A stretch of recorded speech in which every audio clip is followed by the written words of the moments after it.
अभी की सबसे बड़ी खबर आ रही है और बताया जा रहा कि सूर्या हांसदा एनकाउंटर पर ना सिर्फ झारखंड सरकार को बल्कि झारखंड सरकार के मुख्य सचिव को, डीजीपी को, गोड्डा के एसपी को और एनकाउंटर करने वाले रील वाले डीएसपी साहब को नोटिस भेज दिया गया है और 3 दिनों का समय दिया गया है कि आप जवाब दीजिए वरना कार्रवाई होगी। पहले कहा जा रहा था कि जयराम महतो जिस प्रकार से फायर हुए थे उसके बाद बताया गया कि डीएसपी साहब की ना सिर्फ नौकरी जाएगी बल्कि उनको जेल की सलाखों के पीछे भी जाना पड़ेगा। लेकिन अभी आपके स्क्रीन पर एक नज़र आ रहा होगा जिसे नोटिस कहा जा रहा है और यह झारखंड सरकार के साथ साथ एसपी, डीएसपी, डीजीपी को भी भेज दिया गया है। और आखिर पूरा मामला क्या है, पूरा मामला इस 5 से 7 मिनट की रिपोर्ट में हम आपको बताने जा रहे हैं। नमस्कार, मैं प्रिंस कुमार सिंह और आप देख रहे हैं पॉजिटिव प्रिंस। अगर अभी तक आपने चैनल को सब्सक्राइब नहीं किया है तो खबरों से अपडेट रहने के लिए कृपया चैनल को सब्सक्राइब कर लीजिए और जो लोग ऑलरेडी कर चुके हैं उन तमाम लोगों को सहृदय धन्यवाद। अब वापस आते हैं अपनी खबर पर और आपको बताते चले कि सूर्या हांसदा का एनकाउंटर नहीं बल्कि मर्डर हुआ है, ऐसा उनके समर्थक कह रहे हैं। क्योंकि सूर्या हांसदा जिस प्रकार से समाज सेवा का काम कर रहे थे, अगर उसी रफ्तार से वो काम करते रह जाते तब कल के डेट में दिसोम गुरु से भी बड़ा नाम उनका हो सकता था।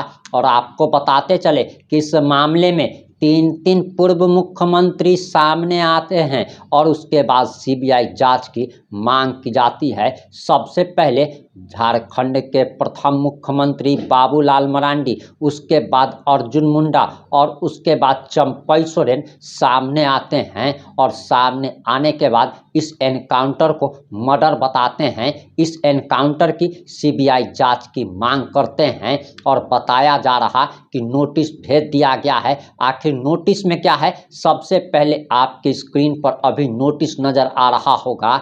दरअसल इसमें लिखा गया है राष्ट्रीय अनुसूचित जनजाति आयोग यानी कि national commission for scheduled tribes के लिए जो बना हुआ है उन्होंने नोटिस भेज दिया है। और बताया जा रहा कि मुख्य सचिव झारखंड सरकार, प्रथम तल प्रोजेक्ट भवन धुरबा रांची झारखंड, इनको नोटिस भेजा गया है। दूसरे में डीएम साहब को भी नोटिस गया है। जिलाधिकारी कार्यालय गोड्डा झारखंड यानी कि गोड्डा के डीएम साहब को भी नोटिस भेजा गया है। इसके बाद पुलिस महानिदेशक झारखंड सरकार, झारखंड पुलिस मुख्यालय यानी कि झारखंड के डीजीपी साहब को भी कारण बताओ नोटिस भेजा गया है। इसके साथ ही साथ जिला पुलिस अधीक्षक गोड्डा, जिला पुलिस कार्यालय गोड्डा झारखंड यानी कि गोड्डा के एसपी साहब को भी नोटिस भेजा गया है। और अब बताया जा रहा कि राष्ट्रीय अनुसूचित जनजाति आयोग के रडार पर ये चारों अधिकारी अब प्रमुख रूप से आ गए हैं और इन चारों पर अब कार्रवाई होना तय बताया जा रहा, क्योंकि इन लोगों को सिर्फ और सिर्फ 3 दिनों का समय दिया गया है जवाब देने के लिए। और टाइगर ने तो साफ तौर पर खुलेआम कह दिया था कि अगर एनकाउंटर हुआ था फिर उनके शरीर पर जलने के दाग कहाँ से थे।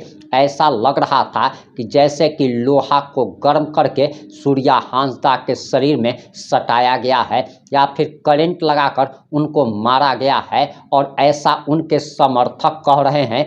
वहीं आगे लिखा गया है कि विषय श्री दीपक प्रकाश, सांसद राज्यसभा झारखंड, दिनांक 16/8/2025 द्वारा प्रस्तुत आवेदन आदिवासी नेता स्वर्गीय सूर्या हांसदा की संदिग्ध पुलिस मुठभेड़ में मृत्यु के प्रकरण की निष्पक्ष जांच एवं आवश्यक कार्रवाई के संबंध में चूंकि राष्ट्रीय अनुसूचित जनजाति आयोग को श्री दीपक प्रकाश से दिनांक 18/8/2025 में एक शिकायत सूचना प्राप्त हुई है कि प्रति संलग्न और आयोग ने भारत के संविधान के अनुच्छेद 338 क के अंतर्गत उसे प्रदत्त शक्तियों का अनुसरण करते हुए इस मामले का अन्वेषण जांच करने का निर्णय लिया है। अतः एतद द्वारा अनुरोध किया जाता है कि सूचना के प्राप्त होने के 3 दिनों के अंदर वैकल्पिक रूप से अगर नहीं हो सकता है तो वैकल्पिक रूप से भी उपस्थित होकर किसी अन्य संचार साधन से संबंधित आरोपों, मामलों और सूचनाओं पर की गई कार्रवाई के संबंध में सूचना प्रस्तुत करेंगे। यानी कि इसको हम आपको सरल भाषा में समझा देते हैं कि अब झारखंड के मुख्य सचिव, झारखंड सरकार को, झारखंड के डीजीपी को, गोड्डा के डीएम साहब को, गोड्डा के एसपी साहब को, तमाम अधिकारियों को नोटिस देकर राष्ट्रीय अनुसूचित जनजाति आयोग ने साफ तौर पर सवाल किया है कि संदिग्ध स्थिति में जो मौत हुई है उसका आप कारण बताइए।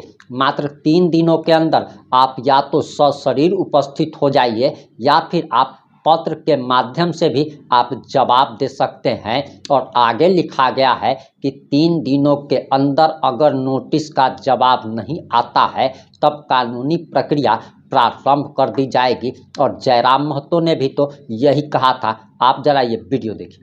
वो शायद वही रील वाले डीएसपी साहब है ना। हम उनको व्यक्तिगत नहीं जानते। मैं उस डीएसपी साहब को व्यक्तिगत नहीं जानता हूं, लेकिन उनको ड्रिल का बड़ा शौक है। हमने बहुत बार देखा है कि कभी बस में चढ़ के रील बनता है, कभी ट्रैफिक में रील बनता है, बहुत सारे। हमें लगता है उनका हम 2-3 दर्जन रील देखे हैं। तो हम ये जानना चाहते हैं, और बिल्कुल मैं लोकतंत्र के चौथे स्तंभ के माध्यम डीएसपी साहब से ही मेरा सवाल होगा। आपने देखा अगर गोली लगी थी तो शरीर जला के, उस शरीर में जला हुआ निशान है, बहुत बड़ा दाग है जला हुआ। तो सवाल तो है, आपने भी कभी देखा हो किसी को अगर आग झुलसता है, गरम खाना, गरम दूध, गरम तेल अगर बॉडी में गिरता है या फिर कोई करंट लगता है तो जैसा बॉडी छिल जाता है वैसा छिला हुआ कैसे? बिल्कुल सवाल होता है। आपने भी उनके पार्थिव शरीर को मरने के बाद उनके शरीर को देखा होगा, या तो फोटो में या तो सामने आके। जी सर। उस शरीर में जला हुआ निशान है, बहुत बड़ा दाग है जला हुआ। तो सवाल तो है, हाथ भी छिला गया। तो वही वो जला हुआ निशान तभी आता है जब या तो उसमें गरम दूध गिरे, गरम तेल गिरे, गरम चाय गिरे, या तो आग से झुलस जाए या फिर करंट लगे, इलेक्ट्रिसिटी लगे।